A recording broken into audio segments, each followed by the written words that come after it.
I'm going to go ahead with the meeting beginning ritual. 起立，面向佛堂，参加先鞠躬，一鞠躬，再鞠躬，三鞠躬，参加各位的传世一鞠躬，开班一鞠躬，请坐下。Okay, so here's chapter 73. As I mentioned, it's divided in two halves, but I'll do it first as one big thing, and then we'll talk about the two halves separately. And we'll quickly cover the ground that we covered last time and get to the examples that I had mentioned before. So, chapter 73, the bold in daring will be killed. The bold in not daring will survive. Of these two, one may benefit, the other may harm. The one hated by heaven, who knows the reason? Even the sages still find this difficult. The Tao of Heaven does not contend and yet excels in winning, does not speak and yet excels in responding, is not summoned and yet comes on its own, is unhurried and yet excels in planning. The heavenly net is vast, loose, and yet does not let anything slip through. So, a couple of quick comments about this. I'd like for everyone to take a look at the second half, which begins on line 6.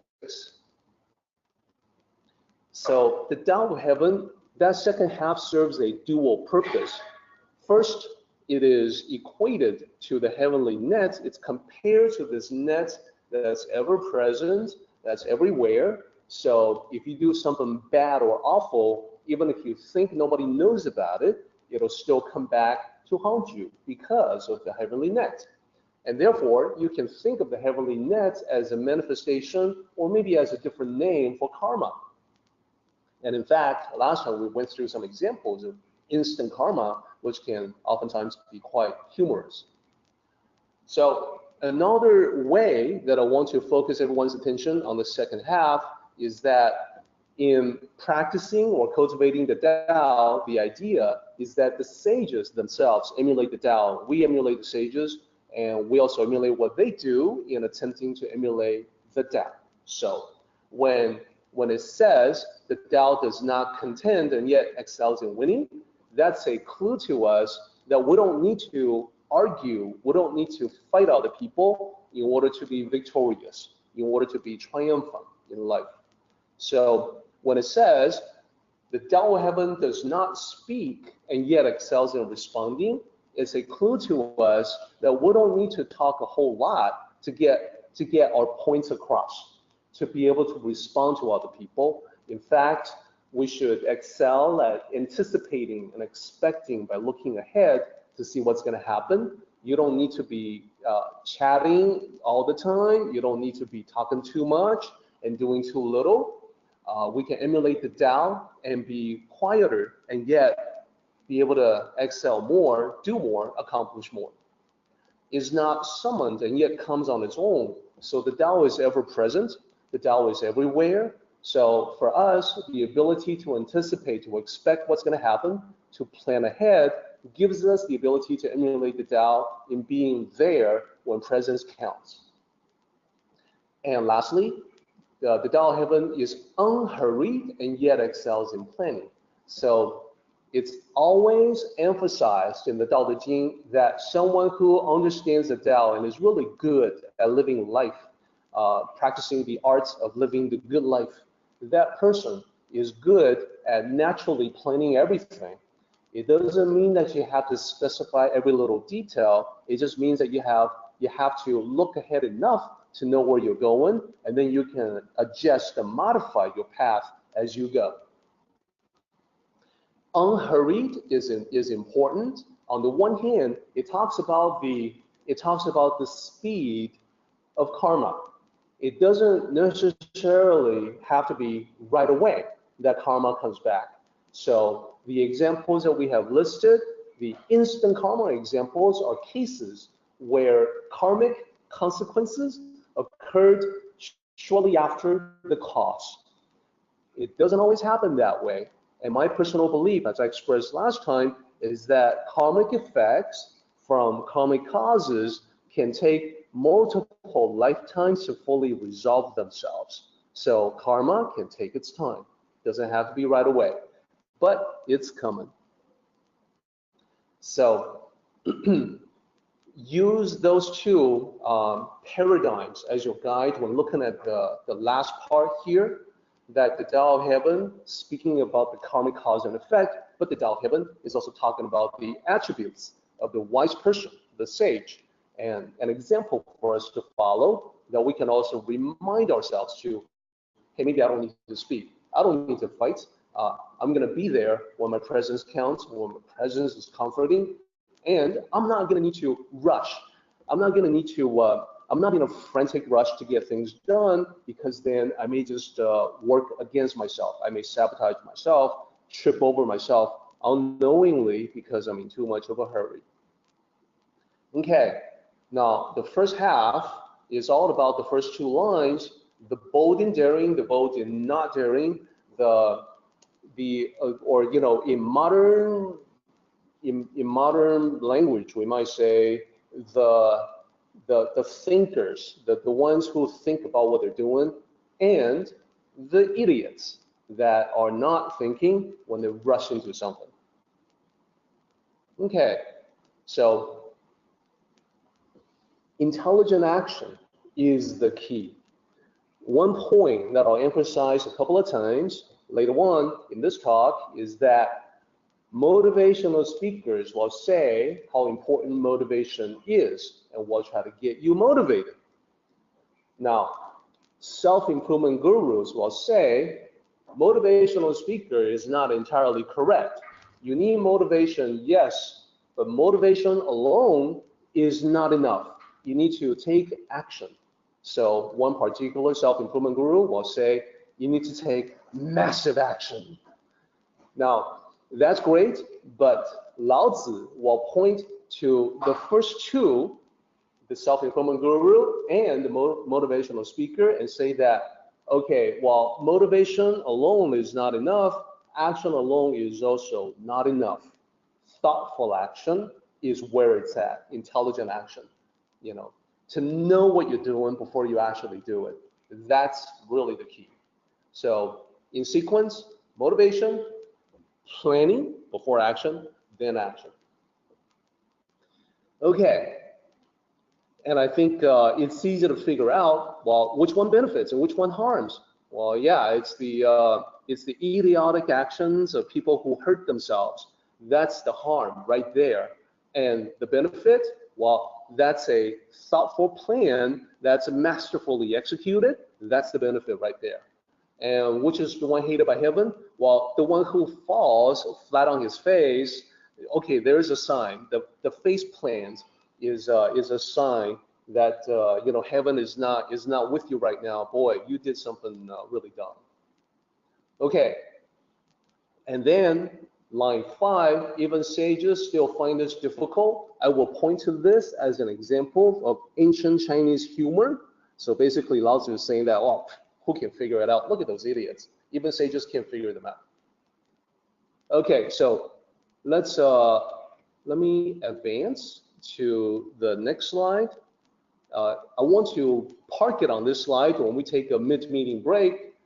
This is the graphic for the Darwin Awards. The evolution of mankind, you know, getting tools, becoming more sophisticated, and walking off a cliff. So despite the fact that we seem to be very evolved and very intelligent, there are still some of us that need to be weeded out by the forces of evolution. I want to talk about this, the Darwin Awards, for just a moment longer. This is actually not a new idea. Certainly, Lao Tzu is talking about this distinction between those who are thoughtful and those who are not, and how the thoughtless seem to just get weeded out ruthlessly by heaven in everything that they do. Seems to be hated by heaven. And you know, last time I talked about this as just a natural force of evolution, survival of the fittest, survival of the smartest. People who know to anticipate dangers can get away from them before they occur, whereas people who don't think about what they're doing, they seem to just encounter problems at every turn. Now, the Darwin Awards is not a new idea. It's, even though it began 20 plus years ago, back in 1995 or 96 was the first award, there was a book that I read even as a teenager that was about something very similar. So it reminded me, the Darwin Awards reminded me of that. So I want to take a moment and just kind of share with you a little bit from my personal history, because there's a quote from that novel that's relevant. The book is called Oath of Fealty from Larry Niven and Jerry Pournelle. It's a novel. The novel is about this arcology, and arcology is a massive, massive structure. And what it is if you think, I wonder if anyone has ever seen or heard of West Edmonton Mall, the so-called Mall of America. It's the largest indoor mall in North America. So it's so big that there's an indoor roller coaster that you can take a ride, and and it has to be this indoor structure because, boy, Edmonton is really cold in wintertime, so you really need something like that. And arcology is designed to be a structure of that size and much larger. So in a fictional future, Los Angeles, there's an arcology that's been built, and the people who are affluent have decided to live there because everything is safe and secure and very, very high end. Now, at the same time, that arcology has also caused people in the surrounding poor, impoverished areas to be angry, and they protest against it because this is like classism. This is like causing a rift in society from the haves and the have-nots. So as the book opens, there's a bunch of teenagers who appear on security cameras, and they have penetrated an area of the arcology that is with stolen security code. So they're going in, and camera shows that they are carrying something that's marked bomb. So it is as if they intend to blow something up. And you can't tell in the camera footage that these are kids because they are masked. So they went past multiple signs that say, if you proceed beyond this point, you will die. And the message is repeated in multiple languages and also audible messages. They keep going. They seem intent to detonate a bomb inside the arcology. So having no choice, the security system of the arcology released a lethal gas, a nerve agent that put them to death instantly. Only then did they discover that these are just a bunch of teenagers intending on perpetuating a prank to make a point about how nothing is truly safe, and they want to protest against this excess of capitalism, and they want to make a statement for the entire world. But now they're dead. So the management of the structure is accused of murder. And even though there's security footage that shows that these kids ignored all the warning and were given many, many chances before they were finally killed. So one of the quotes from that particular novel is, think of this as evolution in action. That if you are dumb enough to want to persist in making a political point, ignoring all these signs about impending death, well, it's evolution in action. So that's how it's related to the point made by Darwin, by the Darwin Awards, and also by Lao Tzu. And that phrase, think of it as evolution in action, became catchy in science fiction conventions and people even made a t-shirt out of it, showing the same graphic that you saw in the Darwin Awards. Think of it as evolution in action. If you ignore signs of danger, well, you are about to terminate your continuing participation in the process of evolution. So you can tell I was reminded because of the close similarity. Even and the book, by the way, was it came out in 1981, so it was a good more than a decade before the Darwin Awards. So as I said, the idea is not new. Okay, so but why? Why do people do this, and why do people persist in doing this? So Lao Tzu is basically saying that, well, hey, look, even the sages cannot figure this out. Don't ask me, about why people continue to do that, even though there's clear evidence that this is a very bad idea. And in attempting to emulate the sage, I hope to also try to figure it out, even though it's difficult, try to explain it. So I've provided some examples to try to figure out, like this one. Okay, that bicycle is powered by human legs. So unless you have an exceptionally strong boy, you're not going to be able to go far enough to clear the body here. Okay, so are the boys courageous? Without a doubt. Are they thoughtful? I don't think so. How do I explain this?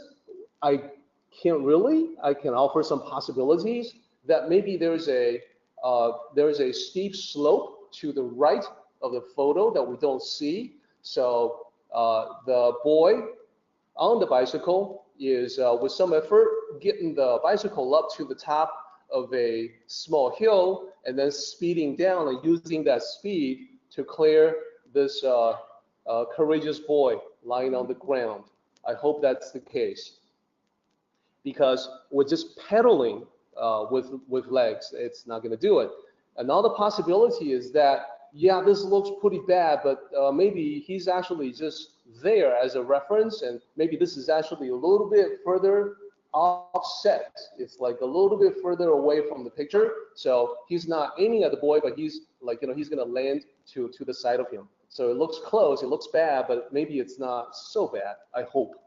I don't know, but that's my attempt at the explanation of these boys who are very good examples of the bold enduring that they can end up hurting themselves. So what about this one? Here you see another variation of the same expression, like the Darwin Awards. Like, think of it as evolution in action. Here you've got natural selection in progress. And he's about to be unselected by nature. How do I explain this? Well, I really can't. I hope that there's actually a landing down here. That's right below the frame. So if he got too tired, he can actually drop down to safety down here. I hope. I don't know, but that's my attempt at explanation. There are other photos like this. One of them shows a man and a tiger, a real live tiger. He's in the cage with the tiger, and this gentleman is taking the tail of the tiger, and he's making a motion like he's about to bite into it, like that. So my possible explanation, hopefully that's not something that he actually did, because the enraged tiger is so much faster, so much more powerful than a human male, that he wouldn't really have a chance. So my attempt at explanation is that he's only posing with the tail. He wasn't actually going to bite into it. I hope that's the case. But then in the very next picture, I see another man, maybe a tiger trainer or something like that, just struggling with the tiger, and I don't have an explanation for that whatsoever. Okay, So this is, with these images, I hope to make the point that there is a distinction Laozi is making about people who think through what they're about to do and the people who do not. So that was my pictorial recap, and now we're ready to take a look at the second half. The Tao catches all in its net, like a net. It catches everything like a net. So this is the heavenly net. The Tao of Heaven is compared to a net, and it's karmic, basically. So everything that you do is going to come back at you at some point. So we were able to get through most of the second half last time, and so today we're just going to recap a little bit and then go on with additional examples about the second half. Okay, so as I mentioned, the Tao of Heaven, it's got characteristics. The Tao is not a deity. It's more like a force. It's the path of reality, the path of existence itself, and therefore its characteristics are that it doesn't fight against anyone or anything. It doesn't talk. It's not a deity that will talk to you. It's not something that you have to call in order to show up. It's already there. It's everywhere. And it's not something that hurries. It takes its time. So we can take all of those statements and think about how it describes the effects of cause and effect in the karmic sense. So no fighting, no contention. You cannot fight karma. There's no fighting against it. It just is. It's like fighting, sunlight. You can't fight it. Sunlight simply is. It doesn't talk. It's a cosmic law of balance. It's not a person who speaks. So karma doesn't talk. It simply takes retribution, or it returns goodness that you have projected out. And it's always present. You don't have to ask for karma to show up. It's already there. And it takes its time. Karma may not happen right away. You could have instant karma, or you could have karma that is not so instantaneous. So this is the recap from last time. And as I mentioned, my challenge is for everyone to look at these descriptions in multiple ways, as a description of the Tao, as a description of karma, and also, perhaps the most important, as a description of you as a cultivator of the Tao, that there's no need for you to fight against anyone, and oftentimes there's no need to talk. There's need to take action, thoughtful action, but no need to blabber on about it. And you don't necessarily need to be summoned. You look ahead so you know where you are needed, when you are going to be needed, and you take your time. You don't need to hurry. You don't need to be in a rush. So we can look at lines 7, 8, 9, and 10 in 3 different ways, 3 different levels. Okay, so now let's get to the heavenly net. The primary metaphor or the imagery from this chapter is that we talked about this last time. The idea is that the Tao can be compared to this invisible net. It's heavenly nets because it covers absolutely everything, everything in existence, everything past, present, and future. It's all covered. There's nothing that's outside of it. So just like the net used by fishermen, the net itself does not fight against what it has caught. So the fish that it has caught may struggle against it rather than to fight back and hit the fish, knock it off, stop it, stop the struggling. The net doesn't do that. The net will give and then continue to restrain the fish that is struggling. So that's a way to visualize the way that Tao works. So the fisherman's net doesn't say anything, but it responds naturally to every move you make. So that's the point there. Struggle against it all you want, just expand or shrink according to your movements. So there's really not a point. It's not terribly meaningful to say that, well, I don't like my karmic consequences. I want to escape out of it. Sorry, there's no escaping the karma, just like there's no escaping this heavenly net. I have heard people who say that, they want to be absolved of what they have done. And my response to them is that they need to repent in a sincere fashion. So I don't mean that just by going to the confessional, for instance. All is forgiven, nothing more needs to be done. You know that when you go through a confessional, Father so-and-so will prescribe a series of actions and will indeed may require you to make amends, may require you to express your sorrow, to apologize, and to compensate those that you have wronged. So all of those are requirements to quote unquote nullify karma. It's not really notifying. You're still taking action as a consequence of what you have done before. So the only way that I have seen that karmic consequences ever get alleviated, in a sense, is when someone is so remorseful and someone who repents and apologizes and make amends with such sincerity, such complete sincerity, such complete honesty, that the person or the situation, the people, the organization, the party that was wrong says, guess what? It's okay. I forgive. Let's just let bygones be bygones. When forgiveness occurs, there's a reason why we say forgiveness is divine. It really does short-circuit the process. You get to the very end. Although, as you can probably imagine, the person who sincerely repents, he doesn't feel any better to have been forgiven. He is grateful, but he still understands that what he has done was something that was very wrong. Okay. I especially want to caution everyone against gurus and charlatans who say that by doing some work in exchange for a reasonable small donation, that he or she will erase your negative karma. I would caution everyone against that. That's a very old con game.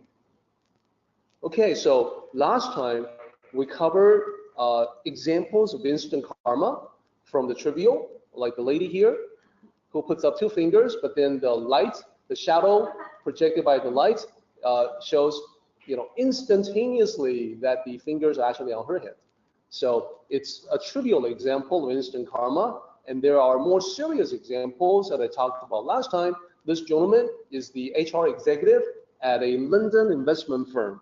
He rides the subway to work every day, and one day, on his way to work, a fellow passenger on the subway pushed him aside in rude fashion, tells him to F off, except without using the word F.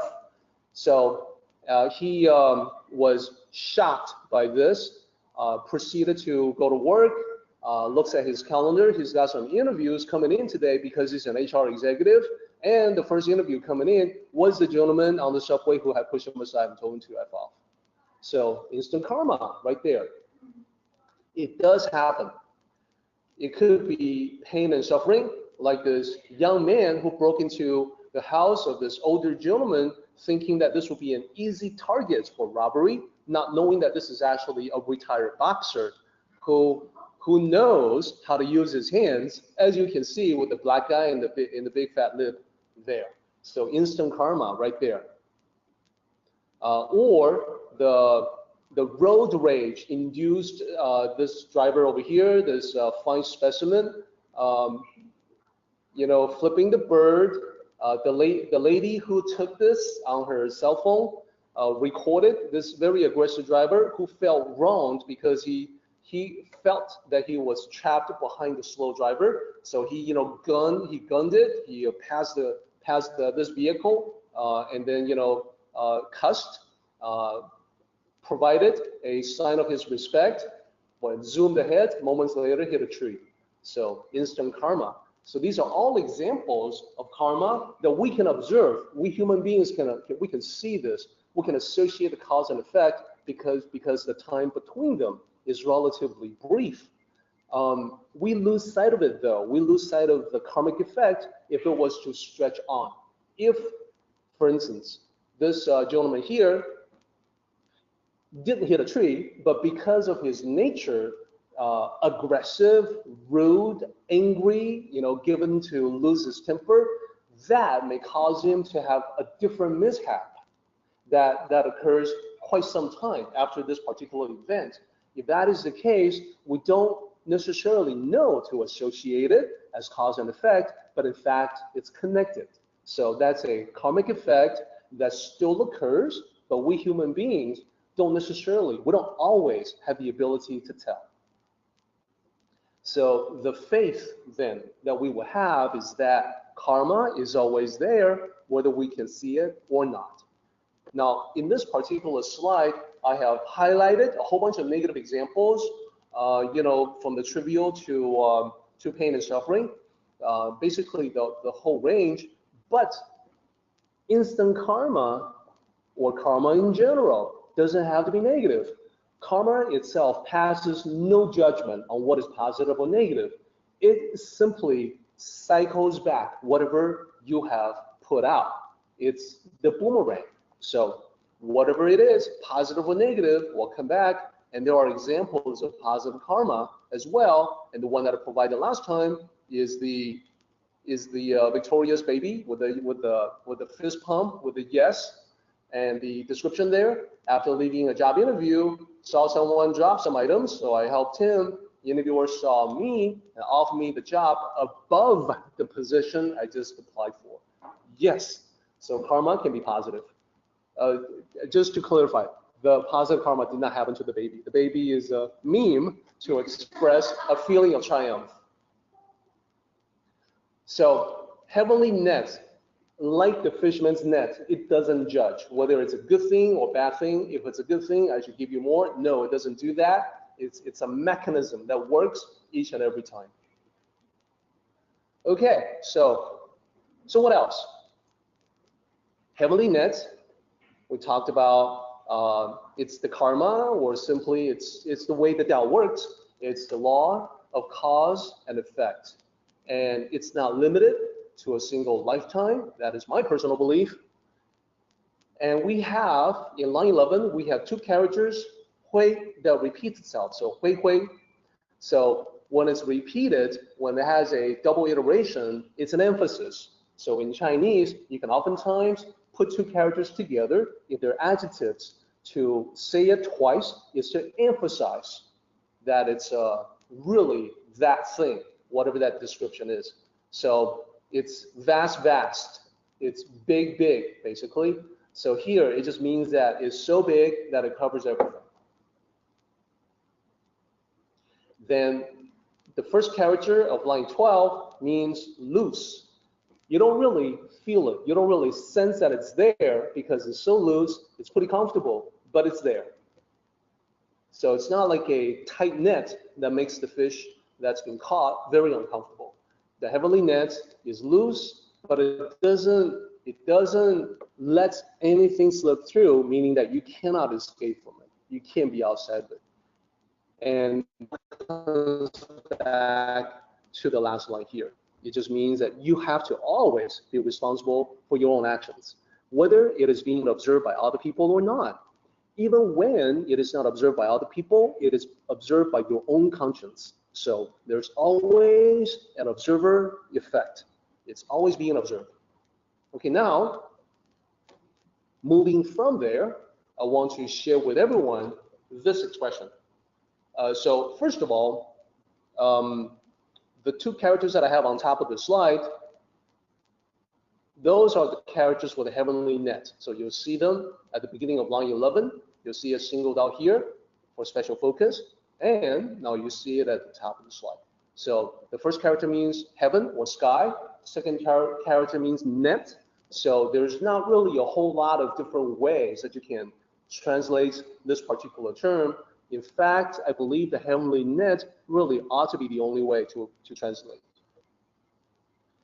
I also want to caution everyone to be very careful when it comes to people who appear to be an expert on ancient Chinese or classical Chinese or the Tao Te Ching, and then say things like, well, there's always multiple ways of translating every character in Chinese.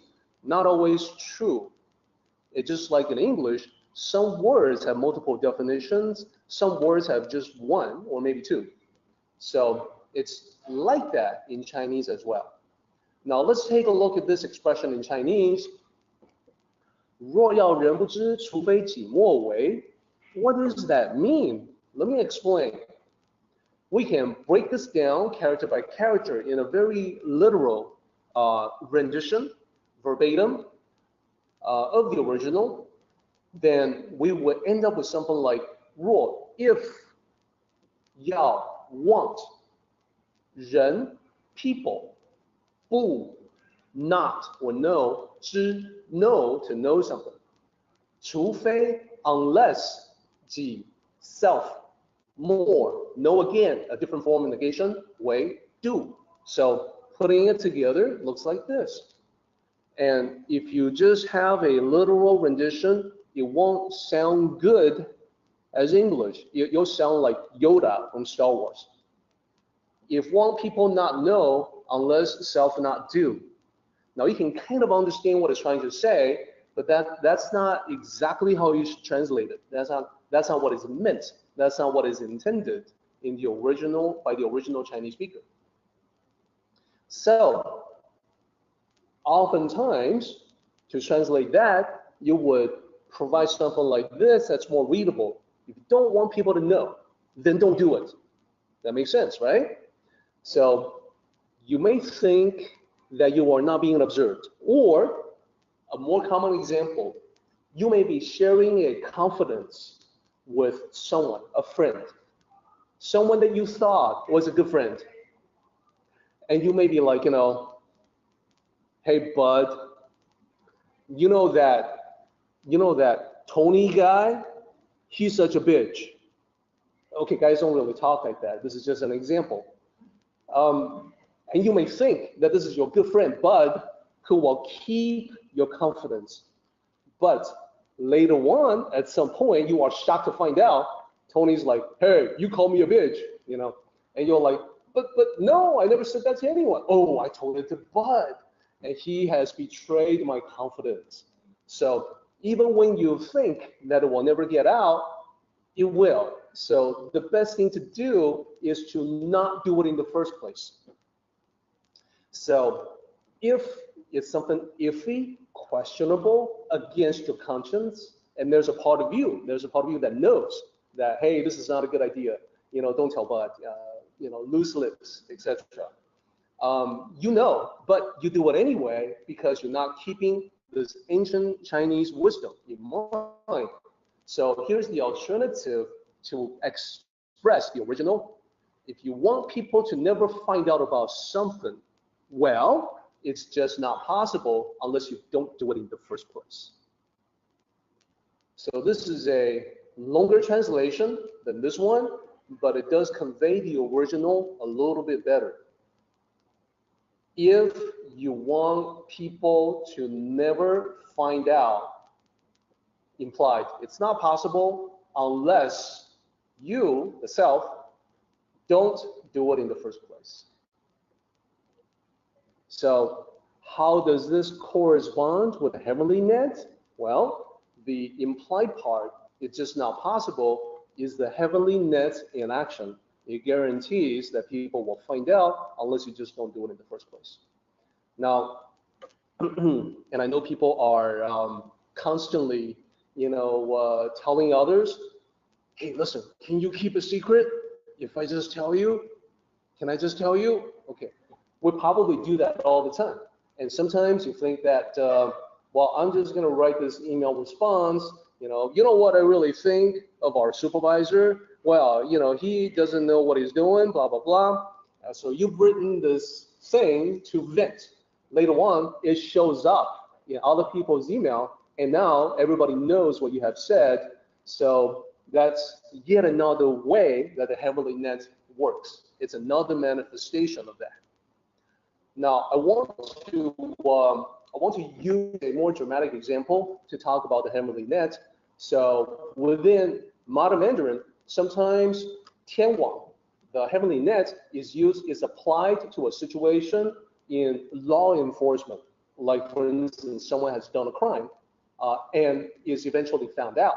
We have mystery novels, we have detective stories, detective fiction about we have police procedurals about how these crimes eventually come to light. Well, there's a reality show not about the police, not about crimes, but about sort of like an adult version, like a grown-up version, a very elaborate version of hide and seek. We all played hide and seek as little kids. The idea is that you hide and someone counts to 100 and then comes around looking for everybody. So this is like that. It's based on a television show that started in England that was extremely popular.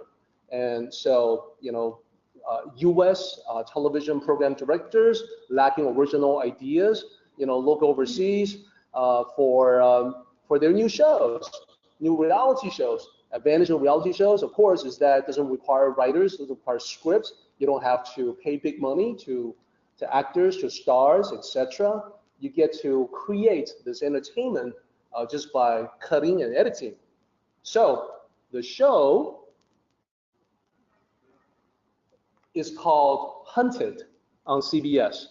And I believe it was from a couple years back. I think it was like 2015. I watch so little television now, so I'm not positive on the exact dates that this particular show aired, but I can tell you about the ground rules of a show like this.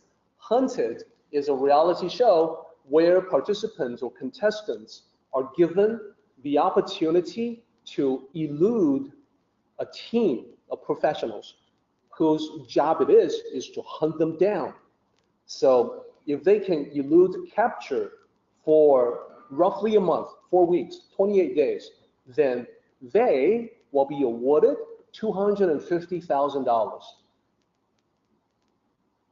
That's not bad. It's like $250,000, right? And people are thinking, yeah, I can disappear for 4 weeks. I can last 4 weeks. I can stay a step ahead of the hunters and win $250,000. What do you guys think? Yes? No? Okay. I'm seeing some heads shaking, but so let's lay out the rules. So the hunt zone, usually multiple states, this is North America, multiple states, but it's roughly 100,000 square miles. Of course, when people look at the area of the hunt zone, pretty much everyone is thinking, wow, that's a lot of wilderness. That's a lot of places out in the middle of nowhere. I can disappear easily to any one of those, like maybe a tiny little community, maybe campground someplace, trailer park here, friend's house at a different city. They will never catch me. Okay, so that's the idea. That's the attraction.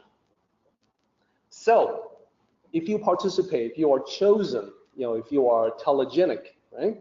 If you are photogenic enough, then you are chosen for the show. Then the idea is that they can come at you at any time and say, you're it, your run, start the hunt, starts now, you have a 1 hour head start. So hopefully you have already prepared or thought about what to do when that moment comes, and then that's it, you're on the run. And it's a team of two people on the run, away from the team of professionals that are hunting them. And the hunters, this team, they are either ex-intelligence operatives or police work, people who have that background, who specialize in tracking people down. They know what to do. They have all the technologies at their disposal. So they're given your name, your photo, and where you were when you were notified that you had to go on the run. So this is a show that dramatizes people escaping the net. So I'm using this as a metaphor for people who try to run away from the responsibilities in life, try to escape the karmic consequences. So I don't want to lose sight of that. This is this is a talk about the Tao. Everything that I'm talking about here is going to go back to the Tao. No problem so far, right? I think everyone's following. Okay, so you do capture for 28 days, win $250,000. Okay, so what are the methods that are used to track them down? Well, there's a whole bunch. First, think about communications. They have the ability to tap into communications. If you were to make a cell phone call to someone, they can track that down. They know who your friends are. They know your family members, so they can monitor that. They can monitor cell phone transmission. They can look at, they can intercept emails, transactions, financial transactions. When you buy something, if you use something other than cash, you're going to leave a trail. It's going to mark, oh, you bought something at a certain store, so that's where you're at the particular time when the transaction took place. So then the hunters will gather on that spot, converge on that spot. If you say, well, I'm going to be smart, I'm going to take a bus to a different city, I won't tell anyone. Well, you bought a ticket for the bus, that transaction is being recorded, they know where you're going, right? Okay, social media. You may think that if you create an anonymous account, and use that to communicate with all your friends, that you will be safe, but they can monitor the same thing as well, and they can know what you are communicating to other people about, and they can use that as clues to figure out where you're at. Cameras. When you're standing in front of an ATM making a withdrawal and you're thinking, well, I'm just going to get $100 cash, I'll use the cash, leave no trace. When you're getting the money, the ATM camera is your uncandid camera, literally you're in full view. They can tap into that as well. And our society is becoming increasingly videoed everywhere. It's already the case in England where there's videos, high definition cameras everywhere. Eventually, probably the entire world, we're talking maybe 40, 50 years, most of the entire world will be covered with these high def cameras. It'll be difficult to get away from the prying electric eye in the sky. And there's more. There's behavior. What you do because of who you are. If you are on the run, but you have kids, chances are you're gonna want to reconnect with your kids. Oh, honey, how you doing? Is everything okay? How's school today? Well, that behavior is gonna be really hard to change. And you may think that you are engaging in that behavior in a safe fashion, but they can tap into that and find out where you're at. In one particular episode, it's a couple of single guys. They don't have any kids. They don't have any attachments in terms of personal relationships. So you would think that they would not be subjected to that. So what the team of professionals did was to reason that, well, these two young, good-looking guys, when they're on the run, they're not just going to be running and hiding. They're going to be thinking about doing other things as well. So in the approximate area where they think, where they guess these two guys are, they figure that these two guys will be hitting the night spots, the clubs, the dance clubs and so forth. So they put out word on social media with their pictures, asking if anyone has seen them, and that's how they were caught. So what's the point here? The point is that our world, the world in which we live, is like a web as well. It's like a net as well. We're connected to so many things. Our financial lives are connected to a vast network of financial institutions, commercial transactions. Our personal relationships, that's a web, that's a net, that's our personal network. So one person is not just a person at any given moment, at any time, but you are extending out all kinds of connections in all kinds of different ways to all kinds of different places and people. If I tug on any one of those lines in which you are connected to someone else, I can follow that line back to where you are. So it's difficult, if not impossible, to completely escape detection from the team of professionals. Given time, they will catch I mean, this is only 28 days, so it's still possible that someone can elude the capture for 28 days, but if they have more time, it's pretty much 100% certainty that the people on the run will be hunted down. So that's the point, and I want to use that as a metaphor for the heavenly net. Speaking of technology, I want to point everyone's attention. This is just an example, but it's a good example. It's about IP address. Every computer has one. And this IP address maps to North Hollywood. This is one way to locate someone. Another way is GPS. Everybody knows that you can say, find my iPhone, and be able to locate your iPhone. The GPS is more precise than IP location. Yet another way to do it is with a cell phone signal, because cell phone towers are identified, and I can triangulate from the signal from the cell phone towers to narrow down within the vicinity of the neighborhood where you are at. So lots of different ways to locate someone physically, geographically. And speaking of technology, there's more. This is a news report from ABC about how detectives nabbed dozens of identity thieves using facial recognition technology. Wow, what is that? So it turns out that the human face is something that computers can visually process nowadays. So this is not even new anymore. This is not even cutting edge. It's been used for at least a decade now. It's just that people are slowly just now beginning to find out about it. So in a photograph, when you, if you were to go to a game, like a sports event, they don't have the ability to check everyone, but they do have the ability to have very fast computer processing power to look at every frame of a video and identify the people who are likely suspects who should be watched for possible engagement in potential terrorist acts. So that's getting better and better, faster and faster, more and more prevalent. It's not getting worse, it's not getting slower. So it is still possible now for someone to set off a bomb at a concert. Increasingly, as time goes on, it'll become more and more difficult because of this technology. And people may also feel that they are safe sending out an anonymous email. Well, an anonymous email can have an IP address associated with it, and therefore you can be tracked. So these are all different manifestations, different ways to talk about how if you think about stuff like this, but extend it spiritually, metaphysically to the world in which we live, we truly are already in the net even without any of the technologies.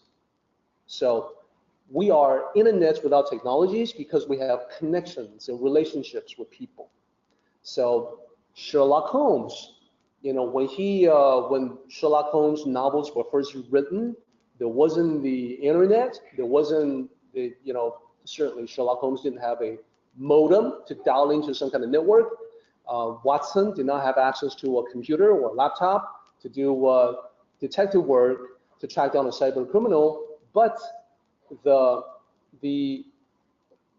quarry or the targets of Sherlock Holmes were still caught because they lived in a net that was without modern technology, but a net nevertheless. Okay, so one last thing to share with everyone. 2012, 5 years ago, it was already possible. This was published, this was replicated, this could be done. Someone built 5 PCs. That someone, by the way, is an expert. So 5 PCs, each one containing 5 GPUs. Does anyone know what GPUs are?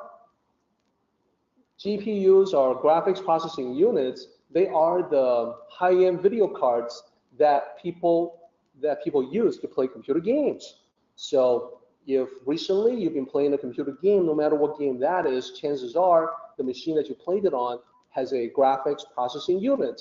It just so happens to be that these GPUs are really good, really good at number crunching. So when you put 5 of these together in one single PC, today you can buy these special motherboards very inexpensively for several $100s where these can go into. And you put 5 of those together, now you've got a total of 25 of these high-end number crunching supercomputing GPUs. Use that, you can make 350 billion guesses per second. So when you have an 8-character password with upper and lowercase letters, with numbers, with symbols, the 5 PCs, 25 together, they can make all the possible guesses in 8 characters with these combinations in less than 6 hours. Guys, that's 5 years ago. That's kind of chilling. So I hope that this will motivate you to increase your password to something like 10 characters. Don't go overboard and come up with like a 20-character password. You don't actually need to go to that distance. But even a 10-character password will keep you safe. With current technology, I would expect that a 10-character password with these attributes will probably take someone a couple of years to crack. So by the time they actually crack it, they will long have lost interest and you can move on to something else. So in 2017, my reflection is that when I began, with computers decades ago, and even 10 years ago, supercomputers would be needed for something like this, and only organizations like the NSA will have access to that kind of power. Today, you can build it at home. It's actually, it requires technical expertise for sure, but the level of technical expertise required to build such a machine at home is not very high at all. The typical computer consultant out there working and there's thousands of them out there, they can do it. If I give them some directions, they can all do it. So this is just a note to, for everyone to watch for that. Now, let's get to the paraphrase of 73. Remember, the first half is about daring and not daring, or thoughtless and thoughtful. And one of them is favored by heaven, the other one is hated. So how do we paraphrase that? Here's what I would offer. There is an invariant rule governing human actions. If you charge blindly without knowing what you are getting into, things end badly. On the other hand, if you look before you leap and think things through ahead of time, you'll reap the rewards. Why is it that heaven seems to favor the thoughtful over the thoughtless? Even the sages have a hard time figuring out why. So, to help you remember, think about the courageous boys with that bicycle trying to jump over, this likely injured boy lying on the ground. Then we have the second half, which is about the Tao of Heaven. And having gone through my presentation, you now know that the Tao of Heaven is the Tao itself. It's about the karma, it's the heavenly net, and it's also about how we ought to be as we live life. So here's the paraphrase. What is the Tao of Heaven? We can see that it does not contend against anyone, but it always wins in the end.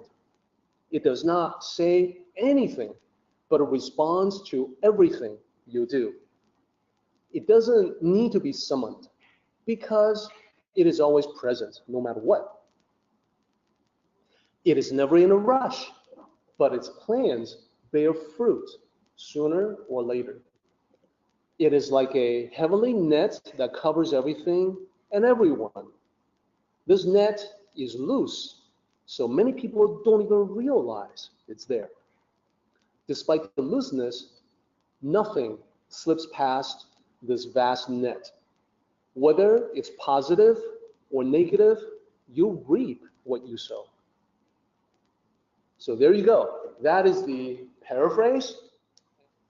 So the two things to keep in mind. Mindful action. So remember, the motivational speaker is going to say, motivation is what you need. And self-improvement guru is going to say, no, you need to take a massive action. And Lao Tzu is going to say, no, it's motivation, thoughtful plans, then massive action. That's really the way it works in life. So at least you got to have a minimal plan. At least you got to do a little bit of a recon to figure out what the situation is that you are getting yourself into. You need to test the water before jumping into the pool, test things out before committing yourself. And don't be in a rush. You want to give the process time to clarify. So in every endeavor, it's generally the case that when you get into it, you realize that the plan that you have made need to be modified, need to be adjusted. That happens all the time. So you want to give it plenty of time to clarify itself so you know what to adjust your plan into. And the second part, the heavenly net, remember the instant karma, the karmic consequences. It could be positive, it could be negative. It doesn't matter. The Tao doesn't care which way it is, positive or negative. It's going to come back. It's a universal law. And last point there is a cautionary note. I find that the people who say, heard your talk today, Derek, I'm worried. Am I causing negative karma by doing X, Y, Z? And invariably, I will tell them that the fact that you're asking tells me that you are being mindful, which means the answer is likely that you're doing okay. It's the people who say, nah, he's not talking about me, I'm fine. Those are the people who have a real problem. So how do I give through to those people who have the actual problem, that they really need to hear the message? I don't know, and even the sages have a hard time figuring out how to do that. So that is my presentation for everyone today. Let's go ahead and do the meeting ending ritual, everybody.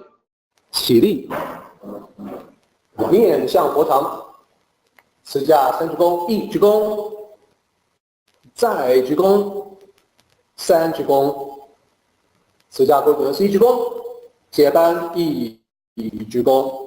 Okay, everybody, we are done.